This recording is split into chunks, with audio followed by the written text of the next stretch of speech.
East, where a 7-story building collapsed. The day-long operation remained delicate after 5 people were reported missing. Among those listed as missing was a mother and her 3 children who were found alive. However, the woman is said to have passed on moments after. So what we'd like to get right now is an update from our reporter on the ground, and that is Shadrach Meiti.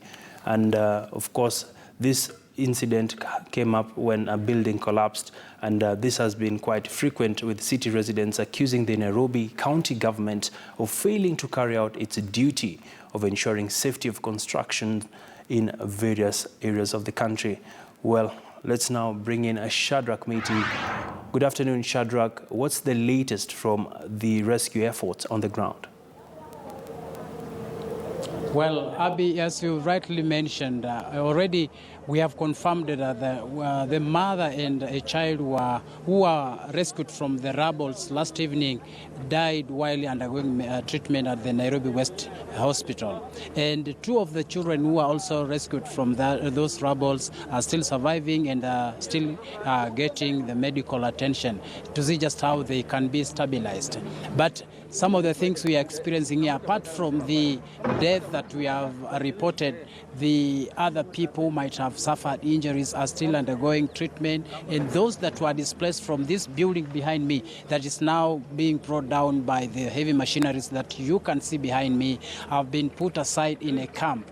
And so far we've seen well-wishers coming forth, including the government of Kenya that brought in some foodstuffs, including beans, and some other leaders from Nairobi, including the Nairobi woman representative aspirant Esther Parsaris, who brought in some mattresses. But remember, another twist on this, Abby, is that right behind me is a building that collapsed 2 nights ago. That was on Monday night. But now another building that still stands tall just besides it is said to, should anything be done according to the arrangement that is already there, because the authorities are seeking orders to ensure that the same building is brought down, because as it is now, that building, those people who are living in that building have already been evacuated. And so besides those people who are living in the building that came down on Monday night, having been set aside, those people who are living, who have been living in that building that still stands behind me have also been evacuated. So we are having 2 sets of people who have been displaced, those whose house came down and those whose house is deemed dangerous for them to continue living. And so perhaps to make sense of this and just to give us the latest update of how everything is going on, we are joined by Pius Masai, the man in charge of the operation. He has been here since Monday night, and so he should be having so much to tell us, both from the point of the authority in charge of here and what exactly is going on. Bwana Masai, karibu this KTN News. So what is the situation so far? The situation as it is now, my breaking news is that 14-20 hours we've recovered the chicken alive from these debris, and it's not easy for it to survive. And by so surviving, it means there's a space for people to survive in this building. And as I said, and I've done before, it's a sign of life being found in the building. As it is now, the number of victims still the same, of 2 people who are alive from the debris, 2 people who died, among them the woman who was believed to be the mother of the children. As it is now, the main challenge is the space, and the operation is going on smoothly, but it will take a time, as I said, 3 to 4 days. The building behind there is also evacuated, is victims number 2, also have nothing because evacuated when there was an alarm was sounded. There's other 2 small buildings of similar nature.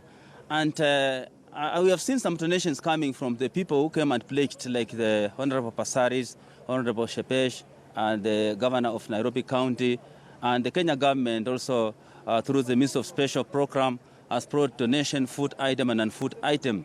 What we are trying to do is ensuring that we continue the operation safely, and at the same time, we assist the affected families. And as I've said before, the number of families to be assisted is more from the 4 buildings. The main collapse, the tall, at 2. So when we talk about the number, it will be a long list, and I cannot give the figure now, but I have set out a humanitarian team headed by Sub-County Commissioner of Embakasi, who is working with the Nairobi County government and national government to ensure that with the team they come out with modalities and how they assist the victims. And the concern of the team is that they don't want to keep the people in the camp for long. They need these people to be relocated to live in the community, because keeping them in the camp will be more congested and it will not be healthier for them to stay in the camp. So we also appeal for them to relax their mind and focus on relocating the communities. And when assistance comes, it will be channelized through the same committee and they'll receive it. Whatever you have, you channelize it through the command post here. We're still open because the operation is on, and whatever you bring will be channelized to be received by the victims. Thank you. Bwana Masai, yes. In such a situation, there are bound to arise cases of imposters and opportunists. Are there any cases so far, and if they have, how have you managed to deal with them? Actually, in such cases, we have imposters. Even today, yesterday, people coming to make false claims, claiming that they were part of the victims, whereas they have never been there. Even today, there's a woman who came in the morning early enough, telling us to look and search somewhere in the building that someone was calling. Kenya Defense Forces personnel leading the operations in search and rescue operation, he managed to penetrate, taking risk, but nobody was found there. It was a false statement. Many people, some came from even Mranga, claiming the people to be somewhere while it was just a lie. There was also a case of missing 7 people, trying to tell us 7 people are missing, while after investigations, those people were found alive somewhere. Even in past incidents like Kisii County, some people came with false claim like that nature. Even in Ruma incident, people received money from Kenya Red Cross purporting that they were victims. So we are warning the public that let us have the right affected people. Anyone trying to come with such a kind of claims, the police are here, and now what is looked upon is that he will be investigated and he will be checked in the court of law. Thank you very much. Abi, that is Pius Masai, the man in charge of operation here. He has been here and he will continue being here. But one of the things maybe we need to point out is, even as the operations continues, we are informed that one of the people who might be still trapped inside there is a man who allegedly went back to switch off the lights, the power. But unfortunately, up to now, is not really reported to have come out. And so even as the efforts to bring out or to salvage further bodies from there continue, we are hoping that among those people who will be saved from the rubble shall be that man. But that is a story we shall be keeping our eyes on so that we can continue keeping our viewers informed of whatever thing is happening here. Abi. Well, Shadrach, just before I let you go, perhaps do we know if there's any action that has been taken on the owner of the building? Well, by yesterday evening, the information we had that was that police are still looking for the owner of the building, and so we haven't been really informed how far the search for him has gone and what the authorities intend to do over him once they get him. But what we know is that by last evening, and even in the past brief that we had from the National Disaster Management Unit, there was very little mention over the same. So we are hoping that once police get hold of the owner of the building, then we shall be having more information to tell our viewers as to what the situation so far is.